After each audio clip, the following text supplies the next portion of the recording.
Good evening, everybody, and welcome to Evelyn's show. Hooray! Hello. Just, do you wanna intro it so I don't waffle over you? Yeah, I don't know, but the usual stuff, I suppose, of thank people for sort of tuning in and whatever else, and showing up to watch, and the folk that are members and donate and what have you. This is very Yes. useful. It keeps the whole The thing running. the normal shilling does apply. Yes. Our links are down below. We're still monetized by some miracle. Um, and if you want to have a question read out, the best way to do it is through Streamlabs. That's the normal YouTubey stuff out the way. I'll put a quick note for people to refresh in the chat because sometimes people don't quite catch it. Mm. But today we are talking. It's an interesting one because it's something that needs a lot more research doing on it. Yes. Um, This is my like maybe 2 or 3 hours worth of skimming stuff on it over the course of a couple of days, and just kind of murmuring over it and thinking about it and sort of applying what I know elsewhere and what I hope other people, there's possibly some assumed knowledge coming into the stream that excuse me, oh, that you have a rough reference point to what things like Agenda 2030 and UN climate goals and what used to be called Agenda 21 and these dates like 2030 and how these tie into a lot of these.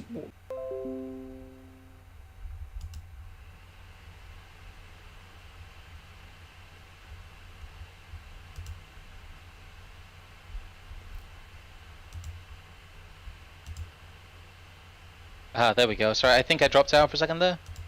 Yeah, the OBS disconnected. I don't know where we ended up. It seems to be back now. Okay, give me a second while I get the chat back up. Sorry about that. I think actually YouTube took a shit there because my internet didn't die, and I don't think your internet died. Everything was fine apart from YouTube. Um, Apparently there's background noise now. I don't know. I don't really hear it. But I'm not sure. That might be the fan as OBS starts back up again because OBS seemed to reset itself or something like that. yeah, as Evelyn talks, the gain will adjust on the microphone. Unfortunately, we do have a bit of background noise there, but no, I think that was YouTube having a hiccup there. All right. Um, Well, I don't know. I think I had mentioned something along the lines of I'm hoping people are coming in with sort of at least some kind of reference point for the eco agenda, as it were, which has been a long developing thing now. I mean, it's kind of funny to look at it as a product of a movement that now seems to go on from at least the sort of 80s in some kind of mainstream way, surely. yes, it's a long running thing. One of the equations, even just on the surface of it, if you take the rewilding movement, for those of you who don't know, should we quickly actually explain what rewilding is to people? Yes, I mean I'll get the one of the I think this is essentially the major institute in the UK for rewilding activism and policy and as a sort of major pressure group. Their goal is to buy up, or we'll get to the buying up, but to take, I think, something like 5% of the land in the UK and turn it into quote unquote these I think they have a name for it, these sort of core, what do they call them, sorry. Yeah, these different sort of sectors of the economy that the wish the economy, sorry, I've completely lost my train of thought there. Yeah, I don't know. Would you rather explain? I seem to have misplaced myself. Well, what they're looking for is that it's one of their pillars of how they want to redevelop this new kind of post climate change, post industrial world. Of one of their pillars of this is they want all this natural space. Mm. Basically, their idea is that they want to put Britain back on a footing where there is all basically these giant nature reserves. Is the idea. Yes, And it it's all seems very good and nice and almost hippie-ish that we're going to put Britain back to its natural status, but it's kind of a lie. Yes, it's an integral part of a lot of the green economy plans, I think, that they would be referred to. Wait, who's got what's with the tinnitus? Sorry, this yeah, the green economy plan is where the problem lies in general. I think the rewilding stuff hasn't really hit people's radar because it just, again, as you'll start seeing in these articles, they end up talking about it being hippie-ish and misguided and all of this. They end up kind of dismissing it as a pipe dream, but underneath it is something a little bit more sinister. In that the fact that they are looking to, if this goes through successfully, they are looking to reduce massively the amount of arable land that is accessible in Britain. Therefore, one, driving up the value of other arable land, and two, meaning that the only people that have the resources to make this land arable again will be massive multinationals. Yes. Rewilded land becomes basically worthless without these schemes running. Well, that's exactly the point. I mean, there's the numbers here, and it's a bit, you've kind of got to do a bit of jumping about the website to get some proper numbers, shall we say. But I, looked up total amount of agricultural land in the UK. It was something along the lines of, I think it was anywhere between 16 and 18 million hectares, which has obviously decreased as of the last year of 2020. So God knows what it is now. 2/3 of that is not actually croppable, and then of that croppable land, I think at most half of that gets used, which ends up working out to anywhere between like 3 to 4, maybe even 5 million hectares possibly, and they're talking about using up maybe 1.2 million if they trust their numbers. And somewhere else on their site it says 1 million hectares by 2030. Yeah, and if you designate that portion of hectares to each one of these types of land they're planning to look at, this is totally not looking at the other 30% of coastal regions and as they describe them, offshore ecosystems. That however much that's going to cost, you're talking about at least like nearly 70 million quid. So it's no small fee, and that's not including the cost of actually acquiring the land, actually doing the original things that need to be done so it can be considered rewilded land, and then they can apply their annual standard payments. Another aspect I see to this is that they're asking nicely now, and they're offering they're offering a carrot now, but you may end up in a situation with climate policy where you have enforced rewilding or encouraged rewilding, or you have policies that make farming less and less viable on land that they would want, in quotes, rewilded. A lot of this has appeared all at once in government policy. They do very much right at the start here. They play into the climate emergency across the UK. They're playing into that unbelievably sort of existential, despite how normally materialist the framing is of any issue. That you get these videos of all these icebergs melting and the walls collapsing on the glaciers, and David Attenborough speaks to you in a very sort of close kind of, I don't know how to describe it, very close and kind of emotional tone. Yeah, this is the greatest conquest. This is what man was destined for, and it never ends. All that guff. Yes. Well, these would just be wackos who want to essentially let the earth lay fallow. If it weren't for the fact that they seem to have an extremely large amount of backing. Rewilding has become, as I talked about repeatedly, as we've talked about actually, the activist class do not have the power to bring about change without being lifted up on these pedestals by the power structure. Well, because it's convenient, let's be honest. Yeah.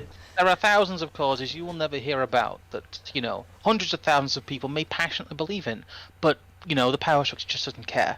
Yeah. The fact that rewilding is part of the debate, and the fact that rewilding grants, I know we talked about it a little bit off air, but actually it comes up on the series Clarkson's Farm, where he talks about the fact that these rewilding grants, both from the EU and the UK government, are actually less risky and a more surefire way of gaining income from your land than actually farming many produce. Whilst also driving the value of land upwards in general in the same way you would do if you were to, I mean, it's like we could look at it in a really weird class war kind of way. Yes. The landed gentry has realised they can't hold money anymore, it's not worth anything, but they're not going to be making any more land, and they're not going to be making any more arable land. So just sit on it. What are you going to do? Well, say you own 600 hectares of arable land in Britain across a number of farms. If it's, in theory, you could turn half of it into rewilding land, and your other 300 acres would be worth more. Yes, they would. It's It's like the social housing policy of land. Yeah. For those of you who follow economics more closely, you realise that creating social housing drives up the price of other housing because it artificially limits supply. It takes a lot of housing out of the housing market, and Rewilding does this, one, using taxpayer money to basically pay people and drive up the value of land, but two, as you said, it's the double whammy of land is more expensive because it's a more surefire income from being wildland, you don't have to do anything to it, and two, as more wildland comes on tap and replaces farmland itself becomes more valuable, and the produce from farms become more expensive.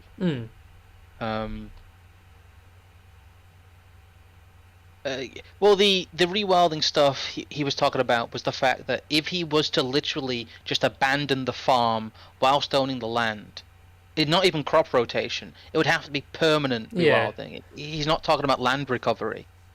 In fact, it's very difficult once that something has been rewilded for a certain amount of time to turn it back into arable land. It takes a large amount of ploughing to get the soil pliable enough to use things like seed drills in.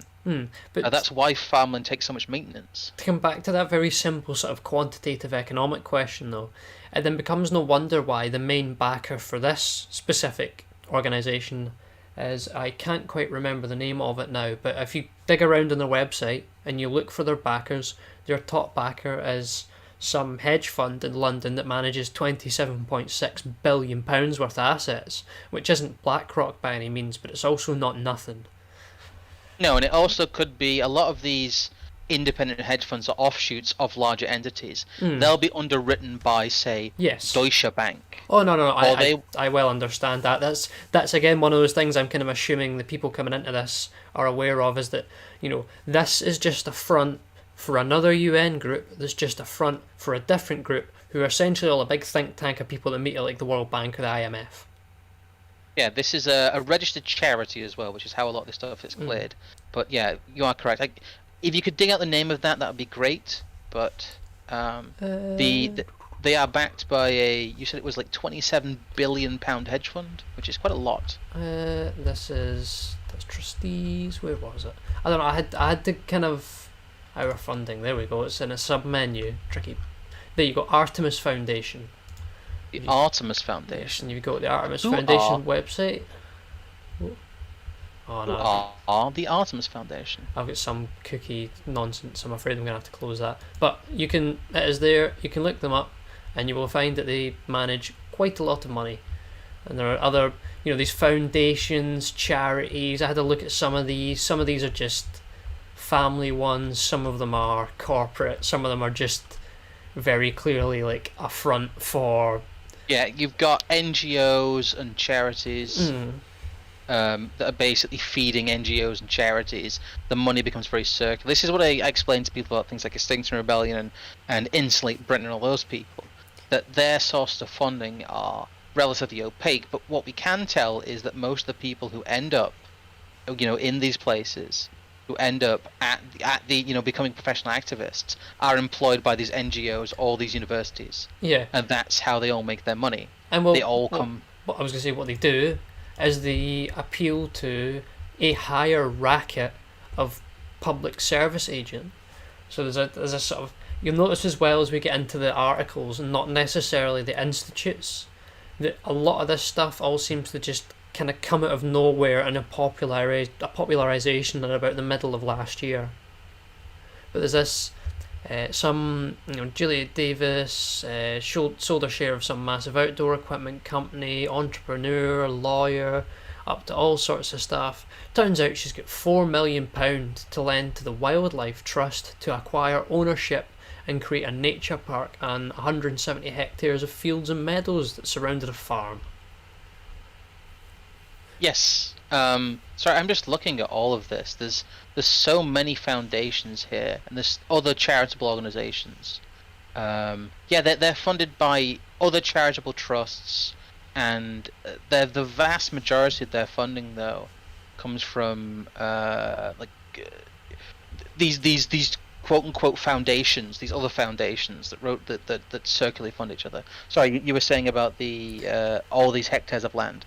Well, no, it's just that, bought a big portion of land. She's got 4 million squid lying around to lend to the Wildlife Trust, which I'd imagine she's getting a nice dividend on when the wildlife Rewilding Britain people turn up and charge a absorbent amount of money to tend to the land in a way that nature used to just do. I mean, I love that aspect of it. There is just a completely callous and transparent managerialism, and all these senior and extremely well-serviced veteran public service people coming out and deciding that you need to pay them amount of money so they can manage nature. Yeah, they've essentially monetized nature in a state sense. They've created the Department of Nature. Well, I mean, and they're going to run it.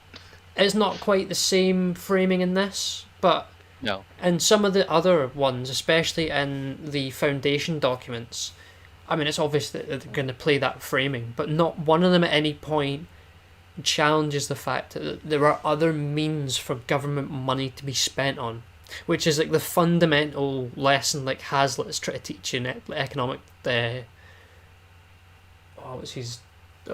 been so long since I've thought about that book now. Economic Lessons in One, or whatever it is, the really good Hazlitt intro to, sort of quasi-Austrian thinking. But that's very much a key point, and it shows that there is no thought given to just justifying what they're doing outside of its effect on the climate. They're not trying to play a game of priorities, because the assumption either is that they are full-on true believers or they're just shysters. I mean, that's the only two people that are involved in this, and it's kind of funny trying to sit and read these articles and work out is this woman actually just someone who's willing to give £4 million to charity so they can turn profitable farmland that used to tend to cattle and what else into a pond and a forest and stuff? Or is she actually making a couple of quid out of it, if not both? There's this idea of, again, the settled science of Britain's biodiversity crisis, the climate crisis. It's all underpinned by this. It's all underpinned by the idea that if we don't do this, an apocalypse is coming. Look at the little paragraph here in the quote. It's a circular problem, so I decided to find a way to cut through it. I lend money so the charity can buy the land, the charity repays me, and then I use that money to fund another project. That way I get to help rewild a lot more land for my money. Is she essentially admitting there that I get the money back? It's a scheme, and it's a land grab. Yeah, it's an investment scheme.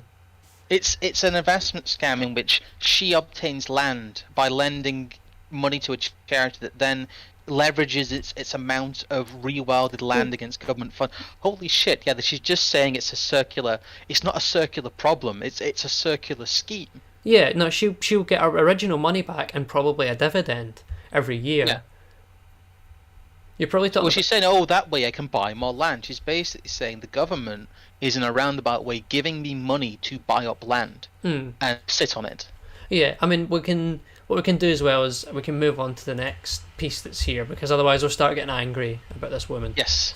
But this is from Knight Frank, which I am not 100% aware of, but as it seems to be as a relatively prominent property investor sort of magazine. It was one of the first things that actually came up when trying to look at rewilding and investing and stuff like that. And there's an article here from one of the people who it seems to be a sort of agricultural specialist, and he's sort of just kind of taken aback briefly by all these essentially celebrities and social who's and people, these moneyed classes showing up and wanting to buy farmland and wanting to pay over the odds for that farmland so that they don't farm on it. It's rewilding trend. Conservation and climate change are increasingly the driving the agricultural land market in the UK. So it's not even just a factor; they are the driving force behind it. Yeah, I just love the quote. I've had 3 A-list Hollywood film stars get in touch this year because they want to buy a farm and rewild it. A senior member of our farms estates team in London. It's interesting because there's this idea that this is some sort of bottom-up change again. But this is the people. Because I like Dobbs them in here, he's talking about, and in reality, it's not just about letting something go completely. It has to be a managed process.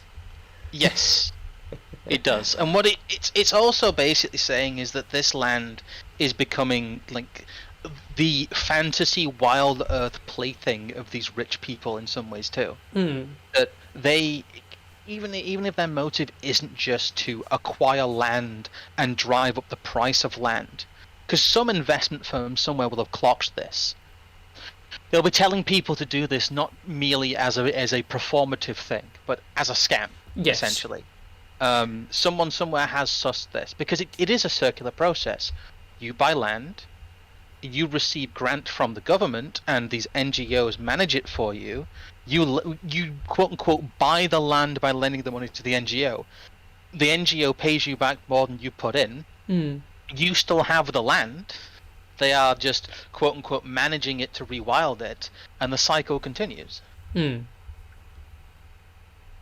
It's it's interesting that this is coming up on an investment platform. Because they're talking now about the. Well, that's what I'm saying. This is, in my mind, finding this directly after the Guardian article just shows that there is clearly, there's an aggregation, whether it be multi-millionaires buying thousands of acres, which are mentioned in this article. I mean, it mentions the massive estate that Brewdog bought. I mean, I think I used their numbers roughly, and that'd have been, I think that was something like 20 odd £million worth of land, which a large amount of it has essentially been used as, as well as restoring degraded peatlands on the estate. So they've bought that to then turn it into an eco scam to run their shit beer company. Yes. But inside of that, it's not just Brewdog. There are a lot of these middling people who are going out and buying, 100 hectares, 200 hectares, 300 hectares, and there's enough of them that, someone who's not even necessarily buying and selling farmland for the sake of farmland, but is looking at it as an investment strategy. Look at these charts. Look at this. The long-term farmland price performance. Which one's this? Is this the first one? It's the first graph. It's the pound per acre. Yeah. Well, we know why this has crashed, and this is the point we're going to get into, is that, farmland has all of a sudden, I mean, I'd need to find the quote actually in here. There is a word for word, he essentially explains that it seems to be marginal farmland is the major characteristic for those who are willing to sell up. And I think that relates back to your thing about Look at the second chart though. Farmland capital value changes versus other asset classes. The only thing that is more valuable to buy up than farmland is gold. It has double the price performance of central London residential. It has, 75% more performance than the UK house price index in general. It is one of the best performing asset classes, which is why I think these people want to buy it up and want to specifically rewild it. Because it ends up driving the price of arable land up even further. There's a lovely one here. Farmland also still retains its safe haven reputation, says Hopkins. We are speaking to buyers who want somewhere safe to go in the event of another pandemic, and also to those who from overseas who view the UK as a stable place to move to if the political or economic situation in their own country deteriorates. So Chinaman basically in America. Book-pilled. Yeah, basically. Yeah. I'm just making sure there's nothing we miss here, really. No, I mean, the funny thing is that we then get the response to this. Let's say, these people aren't the only people that noticed it. It's not just the big brain folk. Bloody... Oh, that's not the right one.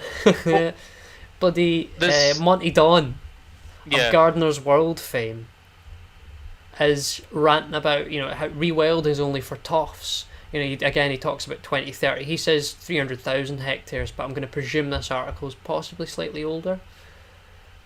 But he's talking about the fact that you need a private income if you want to do this. You need to be someone who's either already landed in some sense, or you can't commit yourself as a person to doing this as an investment and doing it wholeheartedly with your own time if you don't have some form of previously amassed wealth.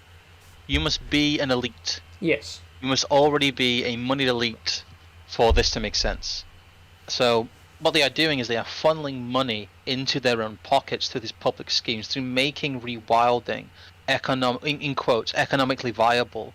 They are funding this mass expansion and consolidation of the land market.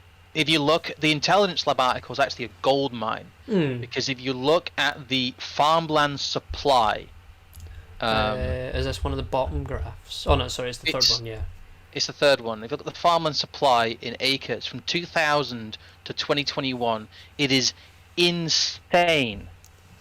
The drop. It's fluctuated, but it's insane from 2018 to 2021. The drop there. It is massive what has happened. If you look at the next graph as well, average Scottish farmland values. Yeah. What they are doing is they are making worthless land now speculatable. Yeah, balloon and speculator price. And it means that the land that these people hold that is not arable is now quote unquote valuable. And what they can do is they can use that as an asset class they can now borrow against as well. This enhances their wealth greatly. And it's kind of funny that no one really talks about this circular cycle of the fact that this is driving up land prices, farmland prices, removing arable land and creating a situation in which a handful of landowners, because what will happen is once these people are sick of this land and they move on to the next fad, the ones who are true believers, they'll give it back to these foundations, or they'll sell it to some land conglomerate. I mean, if you look at the paragraph right under that, the best arable land is also in demand, with prices well over £10,000 an acre being achieved by several recent sales. Farmers in certain arable hotspots are still prepared to pay extraordinary prices, explains Tom. There is a feeling that as more farmland is returned to nature via rewilding or other environmental schemes, top quality food producing land will be more valuable. It's the thing is that's a squeeze. It also makes British produce less competitive. Yeah. It makes farming in the UK less viable, and it makes us more reliant on imports. Well, there is also the possible tie-in of a consolidation of the already existing farmers. I mean, this then makes it harder to break into farming, even though that was pretty much impossible at this point anyway. But if the costs of land are going to shoot up exponentially over the next, say, 2 or 3 years, because I know that rewilding scheme is basically going to be trialled in Wales and England and Scotland in a sort of staggered launch from now through into 2024 or 2025. Let me read you the farm finance section in this article because it's amazing. It says, from mortgages to agricultural lending, finance is going green. There's been a lot of talk for a long time. Indeed, banks have been setting their own target for sustainable lending for several years, but there's been a notable shift in recent months that will feed into favourable lending terms in the years ahead. Now, whenever I speak to lenders about finance for the agricultural client, they want to know if there is a green angle, whether it's for renewables, carbon capture, or wealthy estate owners seeking to set up, in quotes, sustainable farms. It's clear these are projects that banks want. More and Davos language. Yeah, it will mean in terms more options for landowners. This drive stems from a tapestry of incentives pushing the industry into a greener future. Regulations are shifting to such a degree that lending against sustainable projects often constitutes less risk on a bank's balance sheet. So what they're saying is the government is classing green assets as a lower risk balance. So there's a massive incentive. That's huge. You can invest in essentially bottomless money pits, and the government will call it gold. Then there are the public relations advantages of having a greener book, as the UK government pushes the biggest institutions towards public disclosure of the environmental impact of the lending decision. So basically, if they don't do it for the credit incentive reasons, they're going to get Cultural Revolution style struggle sessioned by the UK government with its activists. Yeah. Um, Well, there's a whole green Hegelianism that is allowing this to be driven. There was once again, when it comes down to every leftist social issue, there are that core group of true believers. I mean, I can go and grab you one of them right now as a silly wee thing to laugh at before we get into some of the other stuff. But here is the chief, or what's this?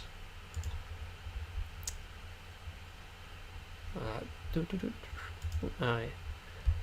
An article by Sir David King, an advisor of the UK government, who's written a book called Manswarm: How Overpopulation is Killing the Wide World, and he's doing an article for the main Rewilding Institute. I think this is one of the main international ones. It's been going since like the 90s, but this dude's the head of it. And it almost in a Ted K style bullet pointed kind of thing here. He's basically got it's almost written like a manifesto. It's hilarious. I guess this was the last link in the document, by the way. Yes, I've got it up. But the current population growth trend towards an ultimate stabilisation of 10 billion would render rewilding impossible and result not only in biodiversity loss but massive extinction of the species rewilders seek to sustain and restore. In view of this, the goal of global population policy should be to stabilise the world's population and descend toward a goal of a sustainable population of 2 to 3 billion or less. He's talking about getting rid of 2/3 of the people on Earth. Yeah, he's talking about the possible death of 4 billion people. And this is just on rewilding.org, by the way. But he's I like the specific measures for slowing, stopping and reversing population growth, and must include, where's the educating, empowering women and girls. Oh my god, he's so based. He's worked it out. These measures have been shown to often to lead to the demographic transition to low fertility, long life expectancy, and a higher quality of life. However, what I do find funny is this is the first ever environmental sort of think tank organisation or anything that I've come across that is actually against immigration. I mean, they've got a massive big list here of quotes and replies for it, but it's actually funny to see it. The guy that's written the book, you can see down here, is just that radical that he's like, nah, let's go for this. Well, it's interesting because they're very elastic on immigration. Mm. It's basically, well, as long as we control it. Yes. As long as we control it. It's funny. It's what's limiting family size is just on there. Yeah. Like a one-child policy. Yeah. Provision of universal access to family planning. That's basically the same thing. Well, reducing consumption basically means starving people to death. Yeah. In this situation. If you put reducing consumption, limiting family size together, it's the idea that what we have are, rations per family unit, and if your family unit is too big to survive on the ration, that they die. Mm. That is the implicit policy being proposed here. Yeah. Right, I'm going to quickly rejig some of these links for a second. That's very interesting. It's interesting that he's Sir David King, science advisor to the UK government. Well, I would say I think that's him commenting on the book, but you'll see down at the bottom there's a different name, Dave someone else. No, I'm just saying, I'm saying he's the quote in the title. Yeah. And he's talking about, biodiversity and essentially the managerialists are trying to save us from this Malthusian disaster of their own creation. Yeah. Because the only way you've ended up with population shifts of this magnitude is due to uncontrolled mass immigration and welfare states and essentially socialist societies that have created this ballooning industry of child care as income from the government that people don't need to earn to have children. What is it you're looking for? Sorry. I'm just grabbing the last half of the links just now. Have we gone through the Financial Times one yet? I wasn't sure if we wanted to skip past that one. If there's something you want to go through it, we can quickly. I was going to Oh get no, into...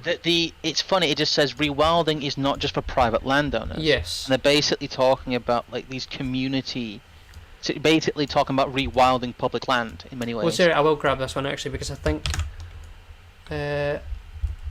Oh, no. Well, there's the independent link here about veg diet and rewilding could remove 100 billion tons of carbon dioxide. All right, I can't even get into that FT article anymore. Oh, I've got I've skimmed through an archive link version of it, and it basically just says rewild public property using school kids. I do think that one has a little name drop of the public-private partnership though, which is always a nice one to see because that's very Davos man language again. Yes, it is. But I don't think we need to go over that. You can briefly put it on screen if you want. I'll send you a link. I've got the independent one up. Yeah. That's the FT one, but the independent one is interesting because this is leaning extremely hard on the climate angle. This is like peak climate angle on this one. Yeah, I like the fact this is also written like 4 days ago as well. Like the one thing I needed. I can't get the full article anymore again because the independent's just shit. Would you like me to send you an archive link of that? Nah, because really all I need is the title, to be honest. Because you begin to understand the complete connection to the fact that you can't. I know it's a silly way to talk about it. But you can't grow meat without farmland. Yes. So if you're not going to be eating meat anymore, you're going to be eating a veg diet, and there is like the whole therapeutic state thing going on at the moment of trying to convince you that you're a good person when you eat a vegetarian diet, because if they don't, people might start having a panic attack when they realise there's no meat left. The other side of this is we fucked up mass society so much, and we have deprioritized agriculture so heavily that you can no longer buy meat. The free market, in quotes, will no longer provide you with meat products. Yeah, I mean, I do remember looking through this article, and it's more about the science aspect of it. But we are sold this idea that these new vegan products are being developed for the people in a way that they would want them, but they're being developed for the people because they need to be, as you're saying. They've screwed up their own managerial organisation so much that they need to hide the fact that meat production basically needs to go. I mean, there's also someone making a point in chat. I mean, it's also sterilisation, really, at the end of the day. In many ways. Well, it's the stapling together of rewilding and the plant-based diet push is interesting here. Because I did a very, it turns out, rather controversial thread on Twitter about the fact that, again, the ideology is post hoc. It's not that the government is trying to brainwash you into being a vegan. It's that they are using this rhetoric as to cover up the fact that, like I said, you will no longer be provided with your meat ration, citizen, and here's why that's a good thing. None dare call it collapse. Yes. The issue with this article is that a lot of people will read it and take, even the people who are against it will take away the wrong thing. Are you talking about the independent one? Because I've got Yeah. No, all of them really. Yeah. The issue with all of this is, again, that people will get angry at the quote-unquote loony leftists or the vegans or whoever it is who's being used as the ideological justification for this, instead of realizing that this is post-collapse propaganda. That the collapse has already happened. Yes, well, that's the whole point. It's the same with economic phenomena. The inflation is happening just now, but because people don't understand proper quantity theory of money or any other sort of things like Austrian business cycle theory, they only understand its prices. So if they can burn up the inflation and silly projects and rewilding and all this kind of nonsense, then people don't see it. Or if they keep it in an asset class that the average person never touches, like the actual price of agricultural land by the acre. People don't read agricultural investment magazines. They don't care. The subtitle here is Nature Recovery Schemes are part of post-Brexit subsidy overhaul. So this is something being done specifically by the UK government to fill the gap left by the EU in terms of these schemes. Yes, essentially, this is the 80-seat majority Conservative government engaging in national ecological schemes that ruin the nation's farmland. But I wasn't going to go through this one too much. It's just the general idea here: the fact that the farmers will be given taxpayers' cash to rewild their land under plans for large-scale nature recovery projects announced by the government. These will lead to vast tracts of land being newly managed to conserve species, Huge tracts, provide habitats for wildlife, and restore health to rivers and streams. It just carries on explaining it, but it's this is not a natural aspect of society. Farmers didn't ask for this. But they're being bought out. Looking at the previous graphs, seeing the fact that the quantity of land's going away, there is a larger amount of marginal farms existing in Britain. The government offers them £200 or £300 a week more than they would normally make off the land to take it off them and manage it as part of one of these trusts. Then why not? The issue here is that what happens is, as we talked about earlier, this land, once it is rewilded, really cannot become arable again. No. Or at least not under the structure of how it's zoned. What they're doing is they are rezoning land. So essentially, once the land is rezoned, the farmer no longer owns it. The trust, the bank, or the government does.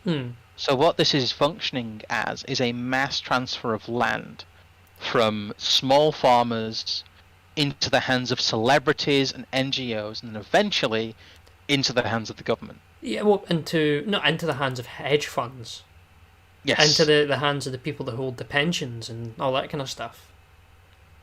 Well, yes, but a lot of this, the framework that's being set up, it will be administered by the government. The schemes will, at least. Yeah, someone in chat saying again, it's just like a 2008 style bubble. I mean, not quite in the same way, but there is credit being given for this stuff, and not even necessarily just credit, but grants. Yes. Which is a whole other kind of thing. There is grants being given, and there is massive asset class, as we talked about in the previous article from the investment website you found. Yeah. That shows that an entire asset class has been created that makes investing in these, make your balance sheet better to a regulator, which means you can take out higher risk, higher reward investments in other areas. It's a very big tipping of the scales if you're a financial institution. Say like Lloyd's Bank. They've not even properly started getting into this yet, the large financial institutions. They're gearing up and waiting for the incentive structure to make even, Are we going to have to buy a couple of acres of farmland or something? Not just to make a couple of quid, but also to preserve it away from the hands of these people? Possibly. Like, God knows what they're actually going to be doing with this land. Well, when you look at the... I mean, it is Forged in the Ashes in the chat, and I meant to ask him if he wanted to come on, to be honest. I thought he'd have seen the tweet anyway, but I should have asked him, because I know he knows a thing or two about farming. But a lot of the rewilding stuff is not particularly supported even by my climate scientists. No. Because they understand that you basically need to bring all this machinery and stuff into the land and rapidly change it into something that it hasn't been, instead of just like leaving it and allowing like wind and water erosion and a couple of centuries actually turn it back into like the wild, the landscape, as it were. Yeah, it's artificial rewilding is the thing. What they are doing is they are turning this into essentially a theme park. I was going to say a wilderness theme park. If I go back briefly to in the Monty Don article somewhere, he does actually mention that that they're not just letting land be land, they're turning it into a thing. It's become like almost in the same way Ted Kaczynski would talk about. It's like a surrogate activity, and this is a surrogate activity for the elite class, essentially. This is the 120 IQ midwits that we all laughed at a decade ago for doing degrees in ecology studies and economics with environmental studies and economics and ecology and all this kind of nonsense, who are now probably going to get paid 80-90 grand a year because they genuinely believe that this stuff works, and they're going to they're going to think they've got a dream job because it's like, well, 3 days a week I'm in the field and 2 days a week I'm at the office, and they're not actually producing anything. They just exist as a part of the purely fiat economy. but it's they have, yes. they are being used because of, what Burnham refers to in Suicide of the West as this innate liberal guilt, because they've thrown away God, they've thrown away original sin, they've instead taken on the guilt of Gaia, if you will, and assumed that the human race collectively has abused the earth, and therefore it is their sole purpose to fix it by revolutionising some 140 acres in Surrey somewhere and get paid 90 grand a year to do it to save the world. Yes. I mean, it is a big like priming engine subsidy of the quote unquote green economy that becomes, it's like, well, of course these jobs are viable because we funded them. Yeah. So, So yes, of course there's a market demand for this because we've created the market. Yeah. Is there anything else you wanted to go over in terms of the sources here? Well, I think we could get to what is possibly like a secret gem here from The Guardian. It's one of those ones where they get to say things they've made articles about that they call conspiracy theories. Then some intersectionalist comes along and writes an opinion piece, and they just pretend it doesn't happen. And because this is all framed as like an attack on, Native Americans and gays and whoever else, they get away with it. But they're talking about, as probably a lot of people know, that Bill Gates is buying up large amounts of land, and he's specifically buying up large amounts of farmland. I think it's the not quote him in here as now being the largest farmland owner in the world, or is it America or something like that? He's the largest farmland owner in America. The only reason he's not the largest farmland owner in the world is because Monsanto exists. That's very true. He's certainly the largest private. Yes. I think he's the largest private landowner, possibly in the world. No one's really quite sure, because a lot of it belongs to his foundation and their subsidiary organizations, and there's a lot of shell games played here. But even directly tied to him himself, he is the largest private landowner in the United States, at least. We've had a donation here from Peter as well for $20 Canadian. Thank you, Peter. He says, in Canada, rewilding is not really a thing. However, indebted farmers or a farmer who wishes to work more land are encouraged to sell their land or purchase land on behalf of large investment firms, and then they'll rent it back to them. Yeah. Which is a model that's been going for a very long time, and how land centralization has worked since the 1970s. But yeah, that is a model there in Canada. Because the thing is, rewilding in Canada doesn't make any sense, because Canada is like largely unpopulated. Well, yeah, it's the same reason. Like, areas. why are they doing it in Scotland? Everything north of the Cairngorms is some of the least is essentially almost remote in comparison to most of the world.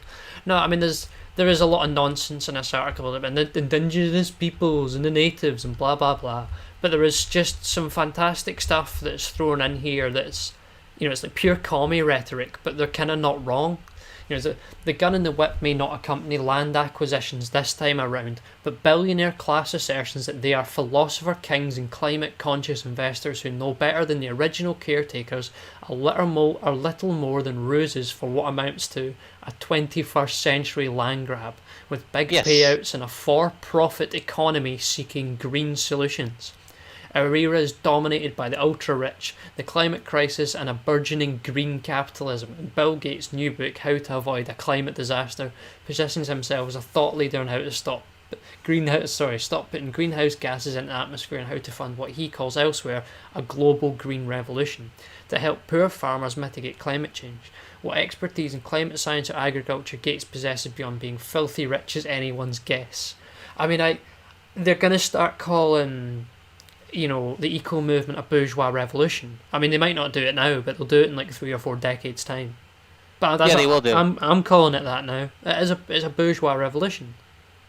Yes, it's also like, if you stripped out some of the anti-capitalist rhetoric here, and if you were a bit more bold with the language, this could be something that Sam Francis had written about a class war of the managerialists against farmers. Well, no, like it goes further on, because Gates even admits what he's up to, which is hilarious. When pressed during a book discussion on Reddit about why he's gobbling up so much farmland, Gates claimed it's not connected to climate change. The decision, he said, came from his investment group, Cascade Investment. The firm is making these acquisitions is controlled by Gates, and the firm said it's very supportive of sustainable farming. It is also a shareholder in the plant-based protein companies Beyond Meat and Impossible Foods, as well as the farming equipment manufacturer John Deere. His firm's largest farmland acquisition happened in 2017 when it acquired 61 farming properties from a Canadian investment firm to the tune of $500 million.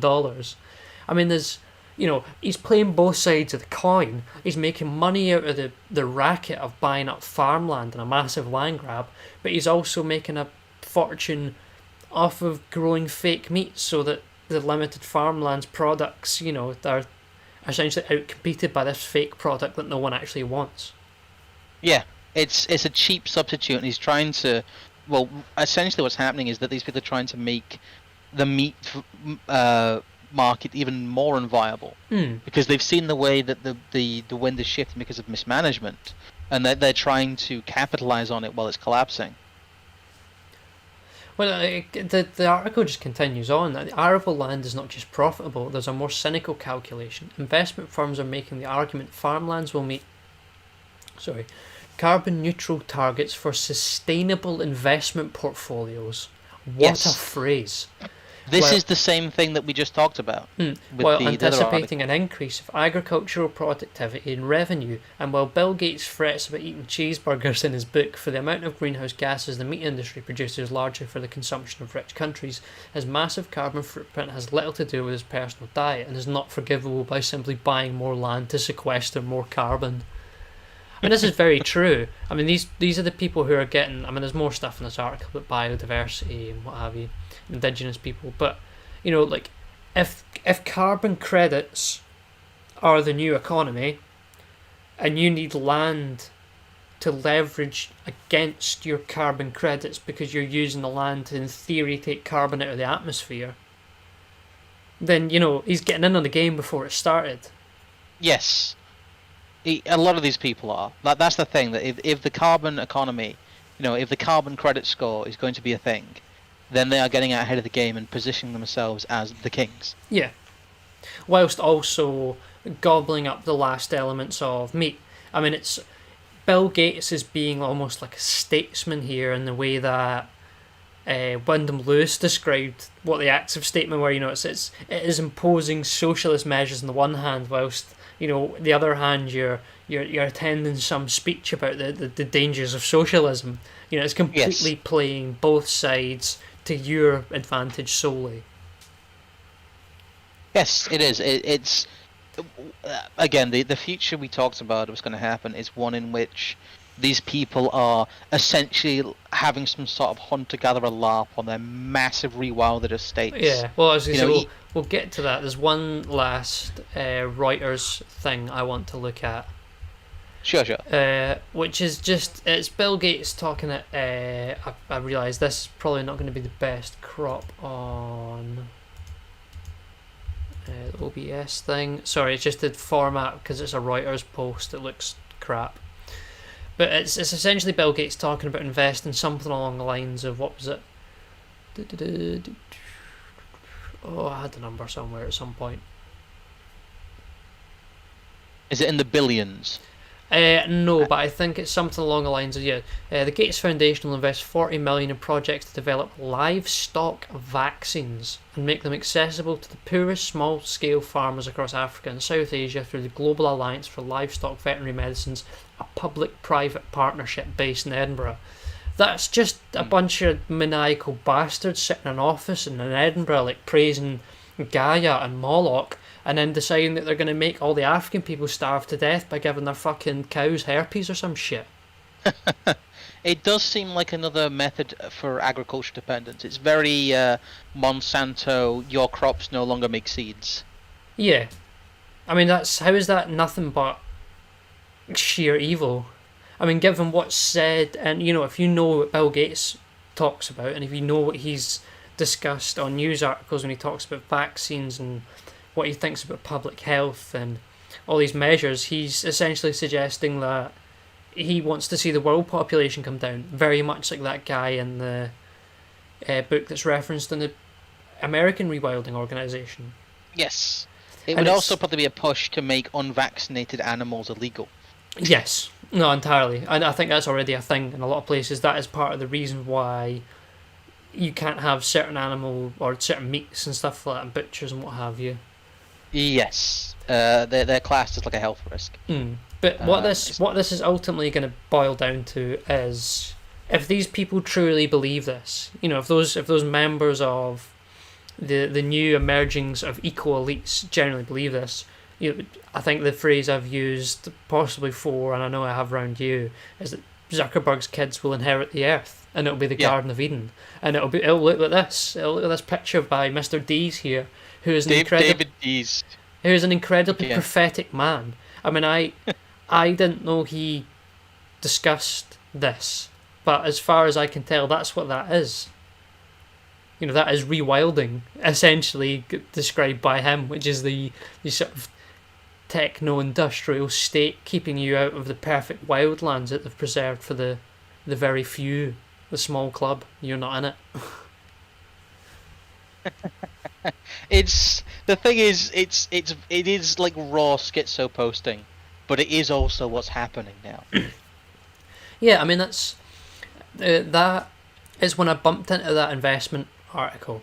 That was when I thought, oh no, this isn't just like a silly eco scheme. This will happen one way or another because there's possibly enough true believers to fund a make-work scheme, and there is also a subset of middle and top elites who are planning to make an absolute killing. Yeah, they will do. The thing is, money doesn't matter to them, but if they can also get like all the land, because these people are attached to the money printer. It doesn't really matter how much money they have. In fact, at some point, the money becomes just completely immaterial and almost like a burden. And most, like, as is pointed out repeatedly, most people who are quote unquote wealthy in a real sense are leveraged far, far in advance of their cash assets. They, on paper, are massively indebted, but that is because of that they are systematically rewarded for doing that. And what this allows these people to do is to plow, if you'll excuse the pun, their money into making this land unarable, and be rewarded for it by your taxes. In short, essentially, yes. I mean, it's such a fantastic racket, and it's one of those ones where you finally, as you start to put the pieces together, you think, oh, that's clever. Or I don't know, maybe I'm getting a very clever racket, yes. Maybe I'm getting a bit Burnham pilled, but it's like I can see what you've done there, and it's quite aye. There is enough levels of obfuscation that you need to kind of go through at least as many sources as we have, even to just see, it's a bit like looking through the Matrix. We're looking at one set of the numbers, but there's loads and loads of layers behind that. Yeah, there's a shell game of who's paying for it. And there's the misdirection of ideological rhetoric there, and there's an appeal to activism and NGOs, and this blind alley of the climate doom cult and all that. It plays into very much conservative biases in many ways, to allow you to get this false sense of what's actually going on, which is just very, very simple. It's a land grab. Well, the thing is, if they're serious about this, though, this is going to have. Between now and 2030, if you live in somewhere in rural Britain, you'll see this. I mean, you'll see the local sort of fields around you turn into forests and rivers, and all of a sudden, like, your house is going to subside or something. It's just that there is going to be so many, like, it's the level of unintended consequences that are possible are actually beyond imagination, really. Oh, sorry, I was having a good sneeze there. Yes, they are. They are. The thing is that, again, they don't quite know what they're doing. They don't know where this is going. They know it will benefit them, and they know it's going to lead to centralization. But as I try to explain to people, there isn't always, it's not these people in this room talking exactly about this plan. Although there is an element of that. It's a lot of people are seeing which way the investment winds are blowing, and they are just going with it. Yeah. But they're desperate not to have a situation in which their asset classes end up underperforming compared to inflation. Well, they end up impoverished. I'm seeing someone in the chat asking what can be done to counter this. I don't really know, to be honest, because I've never seen anyone really connect the dots with a lot of this stuff as we are at least trying to suggest might be the case. So I don't know. Share this about to folk who maybe have slightly more time to look into it. I will too, but there will need to at some level be people who look into the specific numbers for these charities and these organisations and directly, has the receipts in a sense and draws it all up together, because it's, in the same way that was done with a lot of the COVID stuff. I don't have access to all of that. I could try to. No, I think one of the main things to do is, one, make people aware of it, and two, honestly, the only thing to do would be to get people with, asset pools together to basically defend these farms. Yeah. Because this is an assault on the, most people who own farms are already essentially making no money from them. It's very difficult to be profitable without these kind of schemes, without these green schemes. We need to basically knock up like a perspective kind of like idea of what's going on here, who's involved, and then basically send it to tankies and like hard right people and get them to essentially start some form of like protest movement around protecting Britain's farms or something like that. Because surely some of the... Save British food, basically. Surely some of the... Because that's what it seems to be going on in that Bill Gates article in The Guardian, is that... I mean, part of the thing they're saying is that real environmentalism's never been tried, which is obviously stupid, and them showing themselves to be, essentially trying to play harder into a Marxist dialectic ever so slightly than they want to play into the eco-dialectic just because it's convenient at the time. But if there's got to be some subset of people,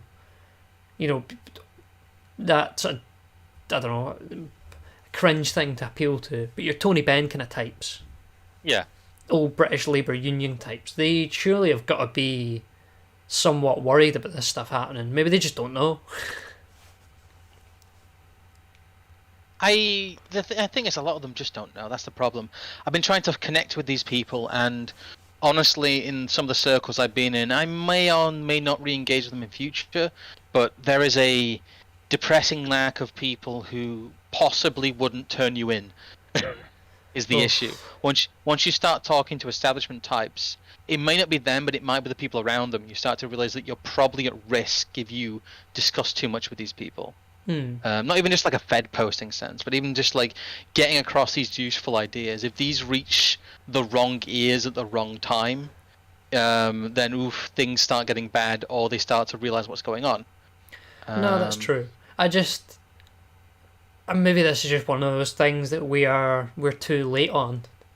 I'm aware of the fact that the rewilding thing seems to have been popularised over the last 5 years, but maybe people who were more aware at the time... I mean, I think we could go back to what looked like probably very hyperbolic material that was critical of the eco movement in the early 2000s, and I'd imagine maybe some of these people worked it out. I mean, if David Dees worked it out, surely someone else did.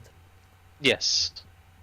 Maybe not quite in the way that they're referring to specific examples as we can now. Well, I think if the rewilding stuff was proposed, say, pre-9/11, a huge amount of the outcry would be about the reduction of arable land and the undercurrent of guaranteeing depopulation and human suffering that is in this. Yeah. If you remove arable land, you make a country less productive food-wise as its population is rising. You make them more dependent on food imports. You are essentially asking them to die in a famine at some point. Well, but we will order food in from elsewhere, and people will remain eating. I mean, this is always why they provide the other option, and they spend an absorbent amount of money in decades sometimes building you up and building you up and building you up from the hippie image of veganism to, sports stars in the 90s and 2000s that were edgy and were vegan, first vegan man to climb Everest or some nonsense like that. And then you get to now where Mo Farah's selling it, he's doing in the Mobot, talking about how corn meat's making him run 16 double marathons, and it's not anything to do with the fact that he's like from Africa or anything like that. but corned meat. If there has been a strategy, as we know with a lot of the environmentally interested stuff, that since the 70s near enough, in relation to making money out of this possibly, then it's not unreasonable to suggest that the sort of vegan alternative food products, has been pre-planned as well. I would at some point, and I'm going to probably have to do it in. It's actually one of the notes I've got for the post-democratization stuff, is to talk about the effect that World War II had, especially on food, and how it was the birth, really, of the modern food industry. Yes. And how really the managerialists birthed this idea of, mechanically reclaimed processed meat, because processed meat products are a product of warfare. They are a product of the mass state in a war footing, really. The idea that people got used to, spam is a wartime product. That and a lot of the preservation techniques that stayed, which is an even sort of more, sort of slightly deeper and substantive level, because now you've got essentially all meat and fruit and produce products going through, an extra chemical process as just the default. The idea of giving you the food and it's sort of a clean state that doesn't seem to happen unless you do these things that they had to do just to make the food last longer. There's a lengthening of supply lines. There's the idea of food importation as a viable industry rather than having to rely on local land and the population limit that imposes. And a lot of people see that as a bad thing, but in terms of resilience to collapse, it is essential. Yes. And it is one of the things that was forcibly, people really wanted to maintain this. It was an idea that was very, very present in people's minds, especially pre-1900. But it's almost completely fallen by the wayside. It's what we refer to in passive terms as food security. And that really just means that you're trading with two South American nations to get 50 tons of peaches rather than one, in their mind. It has nothing to do with the fact that society is structured in such a way that if some small incompetence, not even malice, would have happened on the part of the managerialists, that millions of people would starve overnight because they are reliant on these spider web systems that don't make any sense because they're such, you talked about having to make processes more and more roundabout for them to become profitable in these systematized worlds. Well, that's what the food industry has become. It's become so roundabout that you are no longer able to viably feed yourself in a period of strife. Well, because unironically, the time preference for food is higher, and the higher time preference for food will persist despite the fact that the credit structure may change in a way that means that the food you were buying before is nowhere near in the same way it was, but you're willing to accept it because you're like, well, food, I need food. The issue as well, and it's something I'm probably going to talk about this at length if we ever if we ever undertake, I need to stop saying do. If we ever undertake something like I want to with the food industry and how it relates to the expansion of the mass state, is that people talk about the fact that food and meat was more expensive in the past, in the 1940s and the 1930s. But when you look at what people were buying, it is the equivalent of hand-reared boutique food that we see now that is the preserve of the elite class. Well, I was going to say there was a thing floating about on Twitter the other day where it was like Polish World War II meat rations. The woman was sitting with a 2.5 kilo lump of beef. How many families in Britain nowadays eat 2.5 kilos of beef amongst them? I mean, that's fresh, not processed beef. I don't mean minced. I mean a big cut, maybe it's a hock, a rump. Still, that's 20 odd quid's worth of beef. Yeah.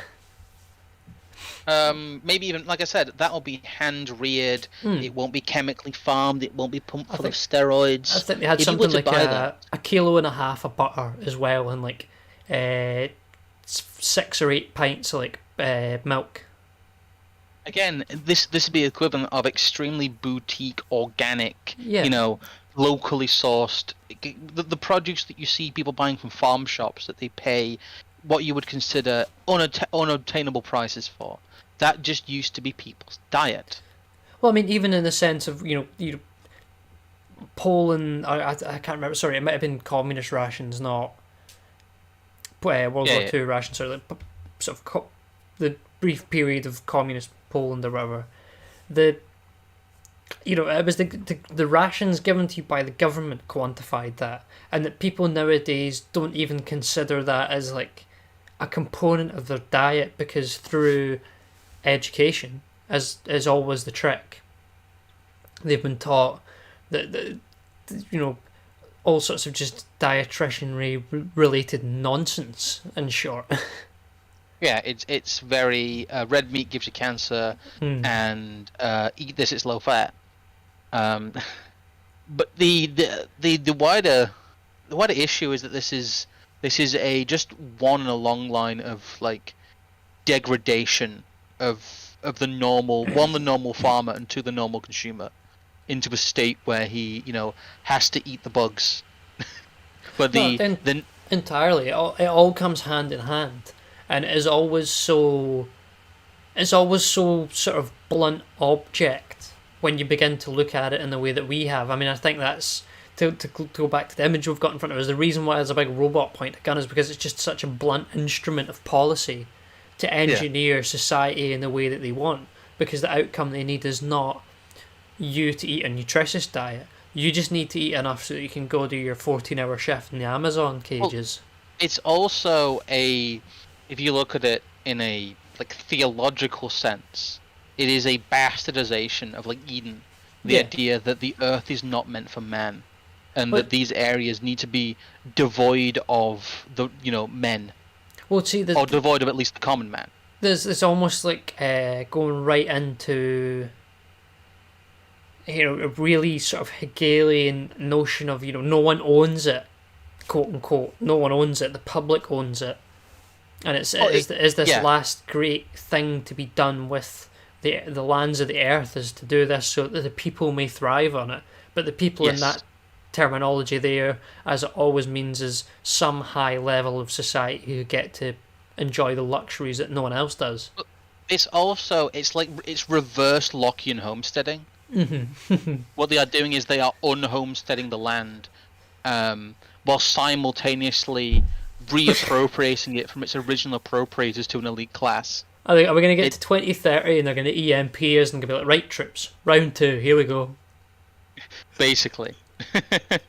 We'll all stand at the start line in like Greenwich or something with 3, 2, 1, make the break for America. Oh dear.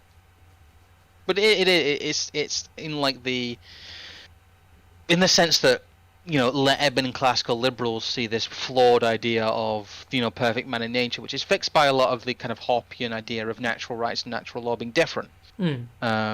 But it is very much almost like a reverse of that. If you think of the bounty of Eden as meant for man, or the bounty of the earth as meant for man, it's a very strange inversion of that. I'm not going to start getting into my satanic inversions again, because people think I've not been taking my meds. But it very much is this upside down idea of the environment. Man serves the environment doesn't serve man.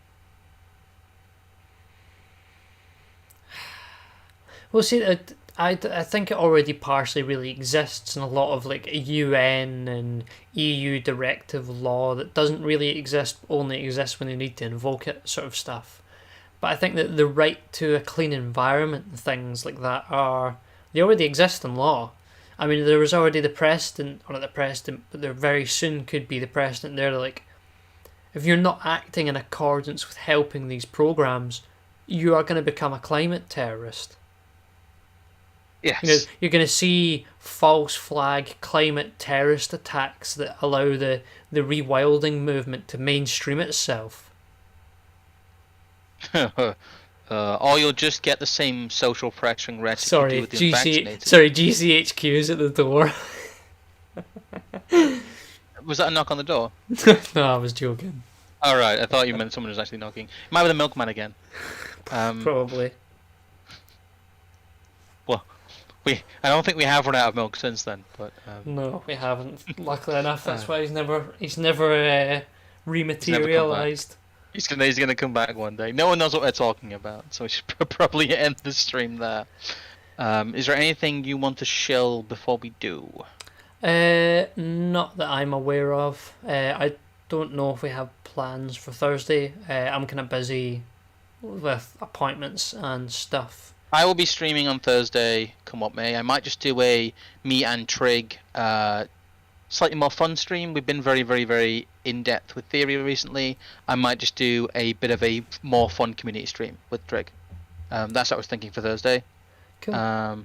Bit more questions in chat, a bit more catch-up, a bit more freeform, and a little bit more upbeat, a little bit more silly. Yeah, I'm thinking Monday next week. I may do one one stream that should then relate to another. I just need to work out what order they go in, but it might be a continuation of the canon of Hoppe and Leninism. And as far as Substack articles go, I'm not too sure. I'm still reading. Yeah. I keep finding stuff that I would need to read before I write something, so it's probably going to be a little while, but they're going to be good. There's going to be a lot of good quotes in there. I'm sort of reading a lot as well, in between that and organising events and whatever else, and trying to, I don't know, I'm sort of trying to prioritise streams at the moment instead of written content. Yes, I don't know, I will actually go through a little bit of some of my article ideas, because the thing is, there's an article I've got that is basically called The Worship of Man and the Need for the Divine, but there's about 2 different books I need to read. I need to read The Sacred and the Profane, and I need to read what you're reading currently, which is The Politics of God and the Politics of Man by Alul. I'm working on an article. I could possibly finish my brutalism article, because that's quite far on. That's just called Brutalism, the Architecture of the Managerialists. The problem is, there's been a lot of architecture discourse recently, and I think it's a bit far away from what we need to be talking about. There's a lot of people that get very autistic about high-rises or the pros and cons of them, and it's more about the social engineering aspect of it, but I don't want to get lumped in with that. I've got an article about AI called, basically the idea that communists want to solve AI solve the calculation problem with AI, called Communist Machine Gods.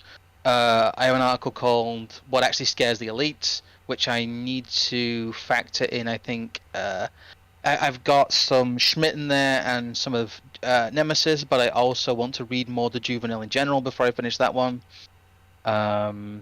And yeah, there's a couple more that I've got that I'd also like to read more TED for as well, stuff like the Homeless Industrial Complex, because I think there's some great stuff about that, basically about the lack of the frontier that causes this phenomenon. Do you mind if I steal the AI one, because I still want to get round to doing like a Misesian interpretation of the calculation problem that essentially rebukes the idea of that. I will let you have my notes then. I've got an article that I'm researching about NGOs, but I'm currently working through a spider's web of other people's freedom of information requests, so I can actually figure out where money is going. But that's about laundering government policy. And I also have my notes for the I did a thread that took off called The Holy Mountain, about the idea that cultures without ideas of the sacred end up falling to cultures that do have ideas of the sacred. Yes, but again, there's other stuff I need to read. And that a lot of that was prefaced around some of the ideas of like using Afghanistan and the war on terror as a springboard to talk about the fact that, essentially those goat farmers in Afghanistan, even though they were a bit subverted by the CIA, survived the Americans because they believed that their land belonged to Allah, and they believed that these were Muslim lands, and that ultimately is the core of what drove them. But again, there's a lot of stuff that we're working on, but there's a lot more spiritual stuff in terms of the right-wing thinkers like Alul, like Carlyle especially. You've read Carlyle, but I haven't. I wouldn't want to write any of these before finishing the reading that I'm currently doing. I think I would, as I've done previously, I would encounter stuff and I'd be like, I shouldn't have written that before I read that, because I'm able to phrase things in a much more efficient manner by using what other people have done before, and it allows me to be a lot more focused in the conclusions. But that's what's going on with the writing, by the way. We are both like developing a lot of article ideas. I have a lot of stuff kind of skeleton pre-written, but like I said, there's a lot of other people's work I'd like to get through because there's a lot of stuff I haven't read yet. So anyway, I will say goodbye from me if there's nothing else that needs shilling. There will, like I said, there will be a Thursday stream, a bit more of a free format one. Do look out for us. Links below. I know me and you are both on Gab now. I'm still on Minds. I post there occasionally, and we're still on Twitter. We're just going to spread ourselves as wide as possible, as the net is still tightening. But thank you for tuning in today. Is there any other final point you want to make, Evelyn? What I might ask actually is, if people would be interested, I would be happy to make a channel like Telegram, and I would basically just post the links for the videos, what's happening with articles and stuff, and then maybe just like snippets or links to threads from other social medias, so that we could essentially use a Telegram channel as like an aggregator for all the stuff that me and you are doing or saying. I think that would be quite useful. I think, without getting reply to that, I think you should probably do that because people have been asking for that, so that'd be quite useful. I don't know. God knows what to call it, but we'll figure something out. So look out for that. I'll try and keep you guys updated, and we'll see you another time. Goodbye.